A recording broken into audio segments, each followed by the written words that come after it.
अस्सलाम वालेकुम students, back again with a new video. Students, आज हम करेंगे चैप्टर नंबर 3 के डेफिनेशंस। लेकिन वीडियो को स्टार्ट करने से पहले अगर आप मेरे चैनल में नए हैं तो मेरे चैनल को सब्सक्राइब कर लें ताकि इस तरह के मजीद इन्फॉर्मेटिव वीडियो से आप फ़ायदा उठा सकें। स्टूडेंट्स, वीडियो स्टार्ट करते हैं।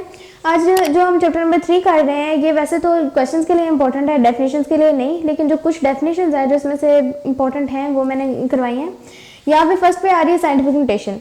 तो अब साइंटिफिक नोटेशन क्या होती है? हमारे पास एक कोई भी वैल्यू जो 10 की रेस पावर में दी गई हो, यानी कि 10 की पावर में दी गई हो, वो हमारे पास क्या होती है? Scientific notation. यहाँ पे इसकी डेफिनेशन होगी number written in the form a multiply by 10 to raise power n where n is an integer called scientific notation. Integers का मैंने आपको पिछली वीडियो में बताया था कि इंटीजर्स क्या होते हैं। हमारे पास जितने भी नंबर्स होते हैं, चाहे वो पॉजिटिव में हो, नेगेटिव में हो, इंक्लूडिंग जीरो, ये सारे नंबर्स हमारे पास इंटीजर्स होते हैं। तो यहाँ पे वो कह रहा है कि हमारे पास कोई भी नंबर, जैसे कि यहाँ पे मैं ले रही हूँ 1 multiply by 10 to raise power -2, ये हमारे पास एक साइंटिफिक नोटेशन है। यहाँ पे अब देखिए हमारे पास ये पावर जो है ये हमारे पास नेगेटिव में है, लेकिन ये क्या है? एक इंटीजर है। यहाँ पे इंटीजर ही बोला है ना उसने। इंटीजर का मतलब होता है प्लस में, माइनस में, इंक्लूडिंग जीरो, जितने भी हमारे पास नंबर्स आ रहे हैं वो सारे इंटीजर्स होते हैं। इंटीजर्स में से कोई भी हमारे पास पावर हो सकती है 10 की। ऐसा अगर हमारे पास क्वेश्चन आ जाए, जैसे कि यहाँ पे मैं ले लेती हूँ 5 multiply by 10 to raise power, मैं यहाँ पे साइड पकड़ के ले लेती हूँ 5 multiply by 10 to raise power 3, ये हमारे पास क्या है? एक साइंटिफिक नोटेशन है। तो इस तरह के क्वेश्चन जो हमारे पास इस फॉर्म में हो, यानी कि उनमें 10 की पावर दी गई हो, ऐसे क्वेश्चन हमारे पास क्या होते हैं? साइंटिफिक नोटेशन में होते हैं।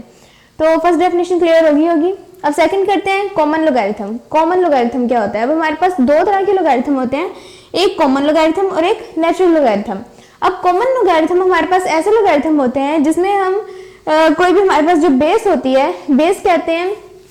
अब देखें यहाँ पे हमारे पास इस क्वेश्चन में ये 10 टू रेस पावर 3 जो हमारे पास दिया गया है, इसमें ये जो नीचे वाली वैल्यू होती है ना, ये हमारे पास है बेस, 10 हमारे पास बेस है, और ये ऊपर जो है ये हमारे पास क्या है? पावर। हमारे पास जो भी, जिस तरह की मैं यहाँ पे ले रही हूँ, यहाँ पे अगर मैं लिखूँ कि 3 की पावर 5, तो यहाँ पे 3 जो है हमारे पास ये क्या होगा? बेस, और 5 जो है ये हमारे पास क्या होगा? पावर। अब यहाँ पे उसने हमें कहा है if the base of logarithm is taken as 10, अगर हमारे पास लोगैरिथम की बेस 10 ली गई होगी तो वो हमारे पास क्या होगा? Common logarithm. जिस तरह की साइंटिफिक नोटेशन में हमारे पास वैल्यूज दी गई हैं, 10 की बेस है हमारे पास, ऐसे क्वेश्चन जो हैं ये हमारे पास क्या होंगे? Common logarithm. और अगर हमारे पास 10 ना दी गई हो बेस, ई बेस हो हमारे पास, यानी कि ई बेस का मतलब होता है कि कोई भी वैल्यू दी गई हो, अपने से हम कोई भी वैल्यू ऐड कर लेते हैं, बस वो 10 ना हो। 10 के अलावा जितनी भी वैल्यूज हैं हमारे पास, उनमें से हम कोई भी वैल्यू अगर बेस में रख लें, ई पावर हम यहाँ पे लेते हैं, इसलिए हम यहाँ पे ना ई कंसिडर करते हैं। और नेचुरल लोगैरिथम में है ये ई। ई का मतलब होता है ये ऐसी वैल्यू जो हमारे पास अनडिफाइंड है, यानी कि हम कोई भी वैल्यू उसमें से ले सकते हैं। ऐसी वैल्यूज हमारे पास कौन सा लोगैरिथम होता है? ऐसा लोगैरिथम नेचुरल लोगैरिथम होता है। उसमें हमारे पास बेस जो है वो 10 नहीं होती। लेकिन कॉमन लोगैरिथम और नेचुरल लोगैरिथम का यही डिफरेंस है, और ये डिफरेंस आ भी सकता है पेपर में। तो यहाँ पे इसकी डेफिनेशन हम लिखते हैं कॉमन लोगैरिथम की है, if the base of logarithm is taken as 10 then logarithm is common logarithm. और नेचुरल लोगैरिथम की है logarithm having base e is called Napier logarithm और नेचुरल लोगैरिथम। अब हमारे पास जो नेचुरल लोगैरिथम है इसका दूसरा नेम हमारे पास क्या है? यहाँ पे इसे हम नेपियर लोगैरिथम भी कहते हैं। ठीक है, इसके दो नाम है, या तो आपको नेपियर लोगैरिथम होता है या फिर नेचुरल लोगैरिथम। तो इनमें से कोई भी आ सकता है, एमसीक्यूज भी आ सकता है इस चीज में। तो स्टूडेंट्स अब करते हैं इसकी नेक्स्ट डेफिनेशन। स्टूडेंट्स, पहले मैंने आपको कॉमन लोगैरिथम और नेचुरल लोगैरिथम का डिफरेंस बताया है। अब यहाँ पे हमारे पास है करैक्टरिस्टिक और मिंटीसा का डिफरेंस। तो करैक्टरिस्टिक हमारे पास क्या होता है? The integral part of the logarithm of any number is called the characteristic. Characteristic हमारे पास किसी भी लोगैरिथम का जो इंटीग्रल पार्ट होता है उसे हम कहते हैं। यहाँ पे इंटीग्रल पार्ट हमारे पास क्या होता है? यहाँ पे मैंने लिया हुआ एक वैल्यू log 39.2, ये किसके इज इक्वल होता है? हमारे पास 1.5933। यहाँ पे हमारे पास जो 1 है, पॉइंट से जो पहले वाली वैल्यू है हमारे पास, पॉइंट से पहले वाली वैल्यू को हम क्या कहते हैं? करैक्टरिस्टिक। ये हमारे पास क्या होती है? करैक्टरिस्टिक होते हैं।